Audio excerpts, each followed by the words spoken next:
Hello and welcome to TTV News with some latest events in Tay Ninh province. And now we come into details.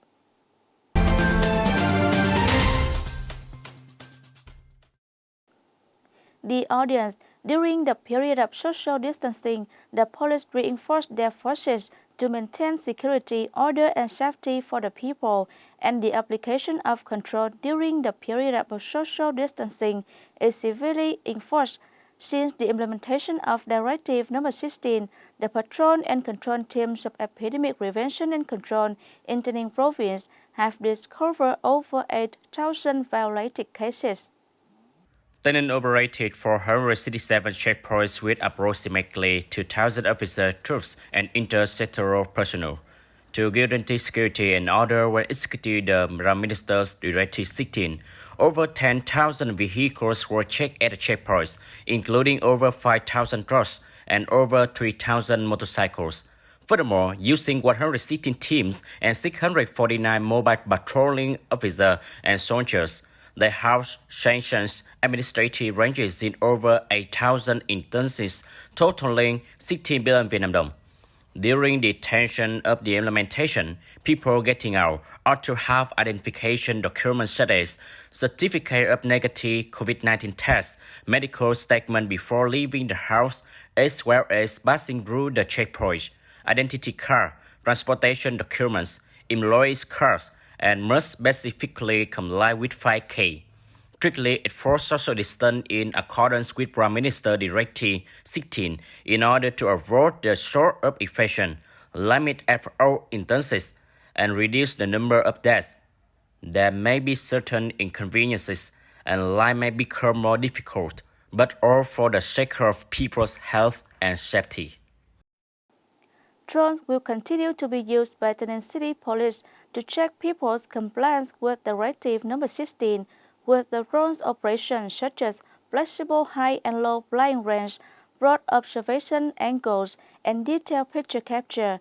This will be persuasive evidence to rigorously control Directive Number 16 violation cases, leading to a good control of the pandemic in the city in the near future. Colonel Phan Giang Triều, Chief of Tay Ninh City Police, said that there are currently many cases of violation on implementing social distancing according to Prime Minister's Directive 16, especially go out unnecessarily, do not wear a mask in public, do not keep a distance of at least 2 meters when communicating, garden more than 2 people. Furthermore, individuals find numerous reasons to curb without strictly implementing the wherever you are, stay there, in the spirit of the Rules of People Committee directives. In light of the foregoing, Tay Ninh City Police will continue to utilize drones to record video in the coming months in order to contribute to the management of the epidemic situation, rigorously adhering to the requirements of law in the event of breach of Directive 16. The raw email will be provided to the monitoring and supervision functional forces as the basis for rigorously addressing branches, particularly those who do not comply with the prevention and fight against COVID-19 legislation.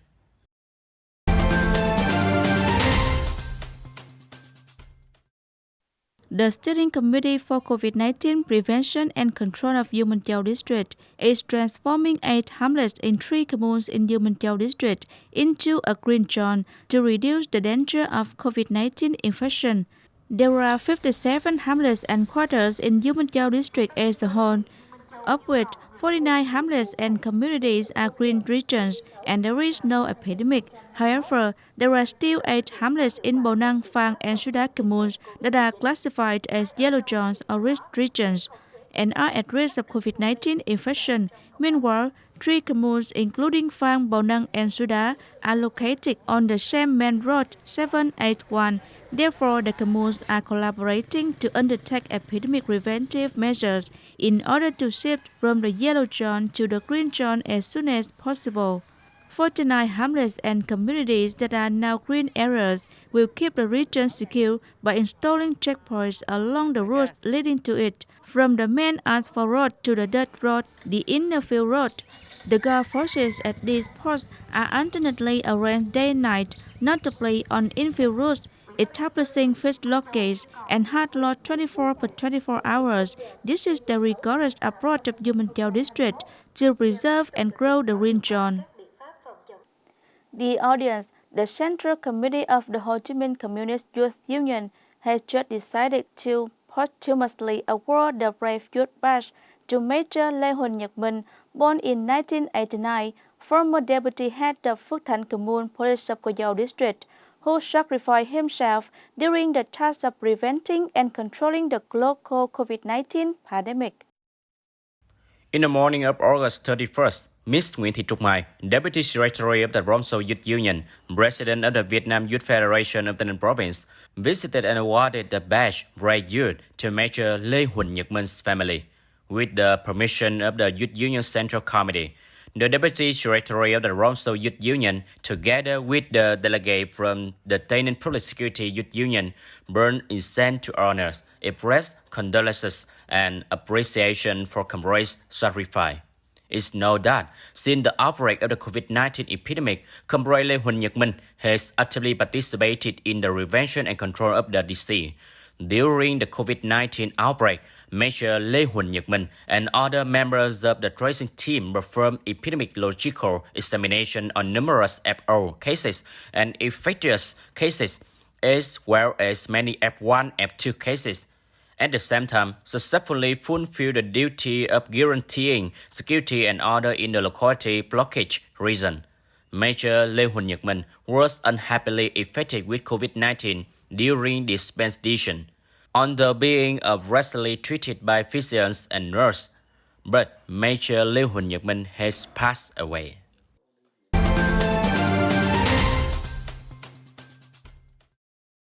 While the life of individuals with disability are naturally tough, their lives have grown much more difficult in the midst of the COVID-19 pandemic. Understanding this, the program Assisting Handicapped Youth to Overcome the COVID-19 Pandemic of Long Thành Bắc Ward, Hoa Thành Town has continued to operate.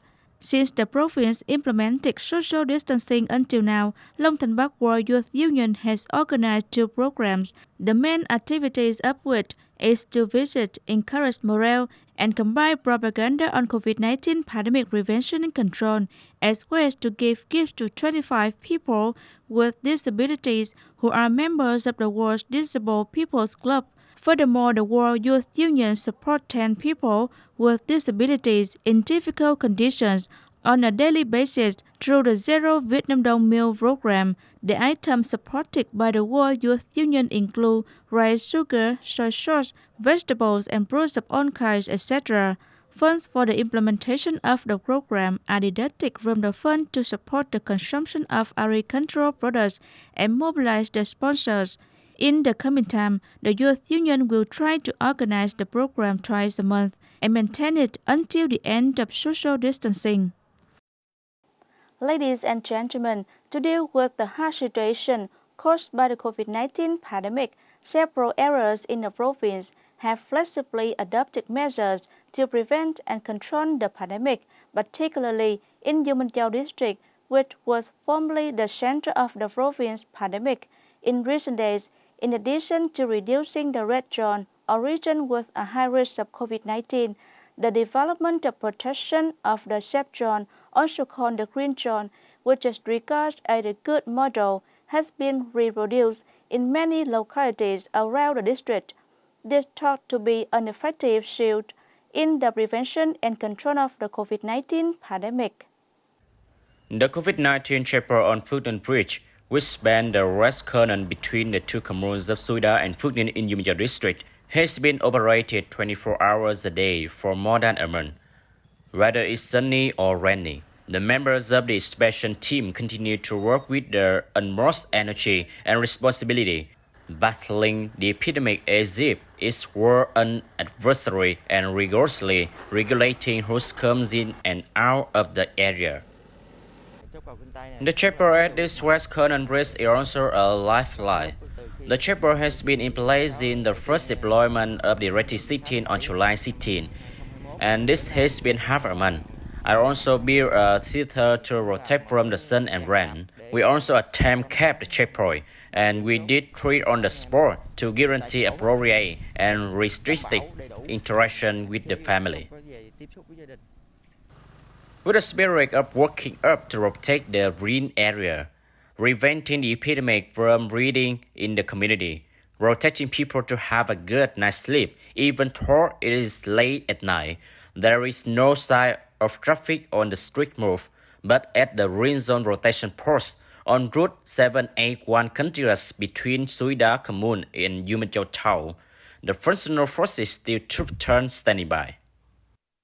Under the direction of the Town People Committee, the People Rotation Unit also cooperates with the functional force to rotate their green areas to be more peaceful. On duty here if it's rain, we also have a bit of hard time because it heavy rain only at stations like this, whistling rains. Although it's extreme, we still have to try. The force has been stationed here for more than a month and has not been able to return to home. So we also hope that the epidemic will end soon so that we can return to reunite with our families. So we also hope that the epidemic will end soon so that we can return to reunite with our families. For the protection of green area, currently, in addition to the functional forces, including the police, the army, the military, and self-defense forces, the protection team of the hamlet and neighborhood, many people also volunteer to participate in the patrol, although they are not entitled to any benefit. To support our locality, mainly to prevent and control the epidemic, improve efficiency, and bring peace to our people, I wish for the end of the epidemic so that our related lives return to normal, like as usual. Currently, the epidemic situation in Duong Minh Chau district has been basically controlled. The district continues to control Thai outside, Thai inside. Therefore, both the political system and the people are determined to protect and maintain the safe green zone in residential areas, control, narrow, and eliminate the red zone to soon return life to a state of normalcy, new normal. Ladies and gentlemen, that's all for today TTV News. Thanks for watching and see you next time.